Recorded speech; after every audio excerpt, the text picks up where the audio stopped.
విజయసాయిరెడ్డితో సంబంధం అన్నటువంటి పాయింట్ ఒక మహిళ నా ఉద్యోగినికి సంబంధించినటువంటి వ్యవహారంలో ఆ ఉద్యోగిని నిన్న రాత్రి మనం మాట్లాడుకున్నాం. ఇప్పుడు తాజాగా ఆవిడ స్టేట్మెంట్ చూస్తే మదన్మోహన్ మానిపాటి అనే వ్యక్తి 2016లోనే నేను విడిపోయాను, తర్వాత 2020లో సుభాష్ అనే న్యాయవాదిని పెళ్లి చేసుకున్నాను అని దేవాదాయ శాఖ అసిస్టెంట్ కమిషనర్ శాంతి చెప్పారు. ప్రస్తుతం సుభాష్తోనే కలిసి జీవిస్తున్నాను, ఆయనతోనే బిడ్డను కన్నానని పేర్కొన్నారు.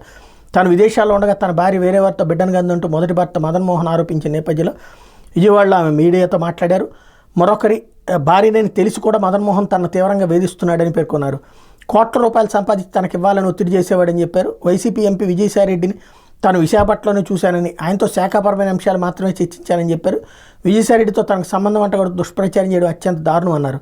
గిరిజన మహిళను కాబట్టే తను వేధిస్తున్నారని, తాను ఎలాంటి అవినీతికి పాల్పడలేదని చెప్పారు. తనపై జారీ చేసిన అభియోగ పత్రంలో 8 ఆరోపణలతో తనకు సంబంధమే లేదని చెప్పారు.